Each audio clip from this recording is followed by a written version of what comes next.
Sa video na ito ay ipapakita ko sa inyo kung paano ako nagpalit ng radiator fan motor.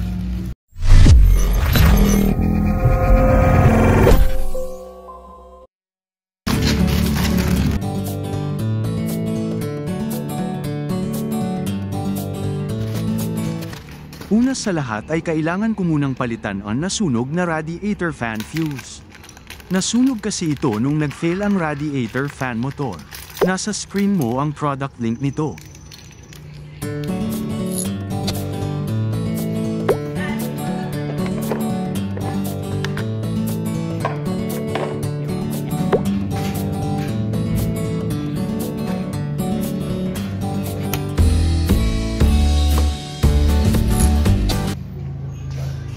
Ngayon at tatanggalin ko na ang dalawang screws na naghahawak sa radiator fan assembly. Kailangan lamang ay number 10 na Eliabe.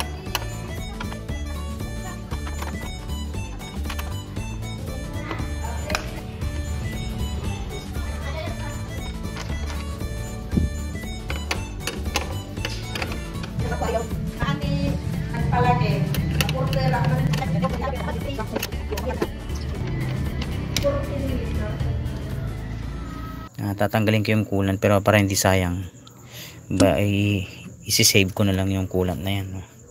So ating gagawin, tatanggalin natin ito.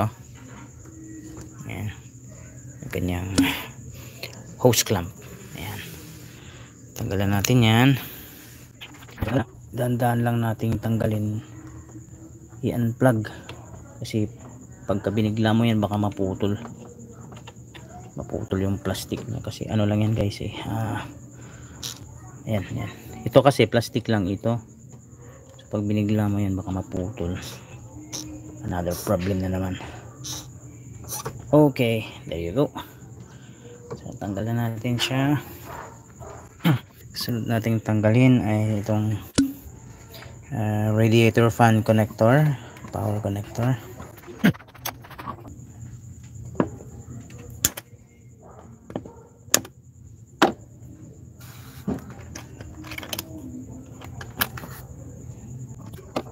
So, tingnan natin ito. Medyo maluwag na siya guys.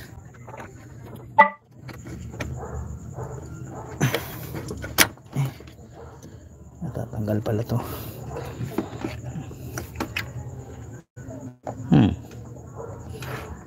Tatanggal pala to. Pero ang dapat matanggal lang dito guys, ito, itong part na to. Kasi hindi siya natanggal. Ayan. Tanggalin ko na lang ng buo. Dito na lang siya. Yan. Pero pwede matanggal tong socket na to. Okay, linisin na rin natin yung mamaya. Okay, so natanggal na natin yung connector.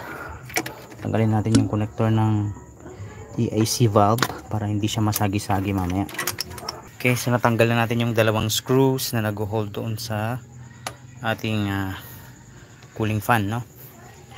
So pakita ko sa inyo yung clip dito kasi sa radiator fan, no? Pag tingnan nyo gumagalaw na siya, tanggal na natin yung screw. Ito sa part na to sa baba, ito yan, yung part na yan, ito yan yung naghahawak sa radiator fan natin sa baba. Kuha lang yan, parang siyang ganun lang, tawag yan. Yan, parang slot lang yan siya. Meron din dun sa baba, may isa dun sa baba. Ito to. Yan.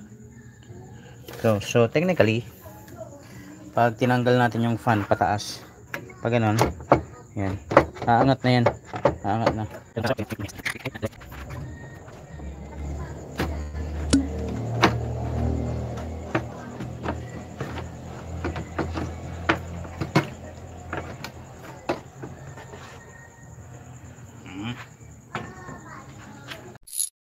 Ngayon naman ay tatanggalin ko na ang radiator fan blade.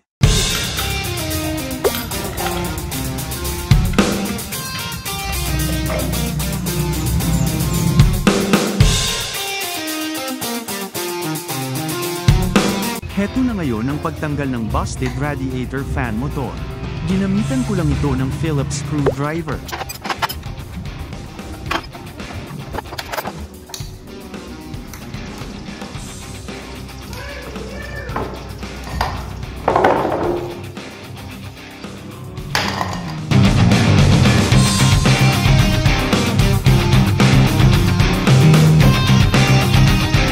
Matapos itong tanggalin ay inilagay ko na rin ang bagong radiator fan motor.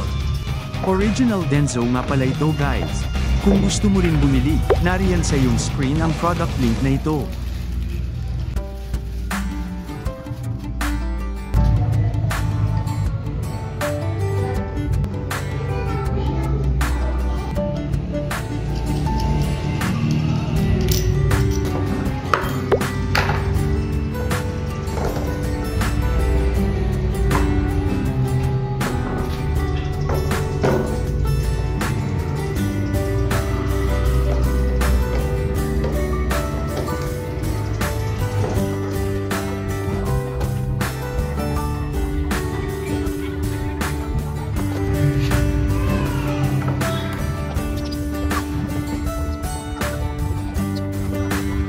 Matapos ilagay ang motor ay ibinalik ko na rin ang radiator fan blade.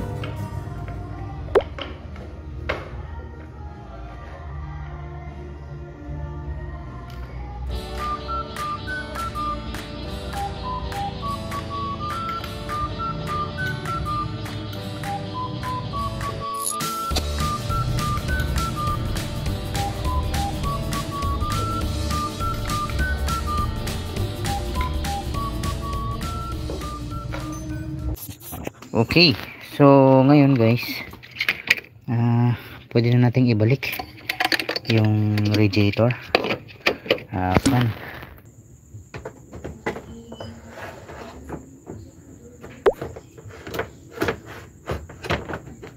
So yung paa niya doon, saan ba yan? Yun, so dapat nakashoot. So pag nakashoot na, tulak lang natin yung radiator fan pababa. Ayun siya. Ano siya guys, and then dun sa kabila yung paa niya, ayan, so nakashoot na yung paa niya, tulit natin pababa yung radiator fan na ito.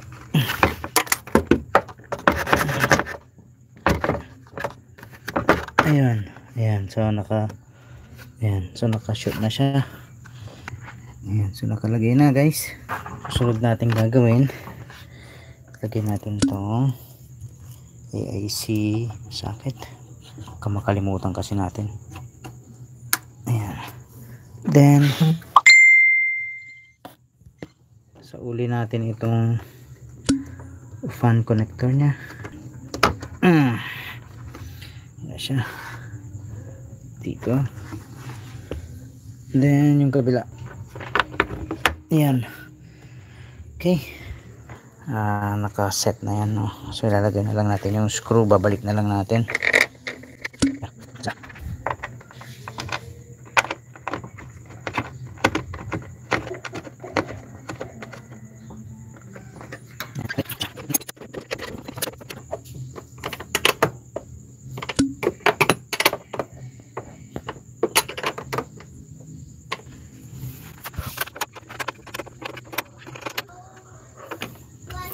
Okay, so guys,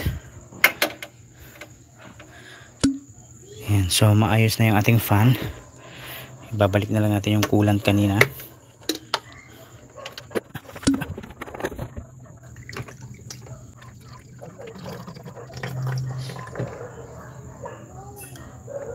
Okay, so babalik natin.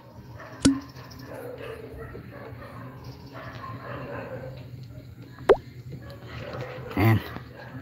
Okay, so ang hinihintay na lang nito guys ay testing. Thousands of tears later.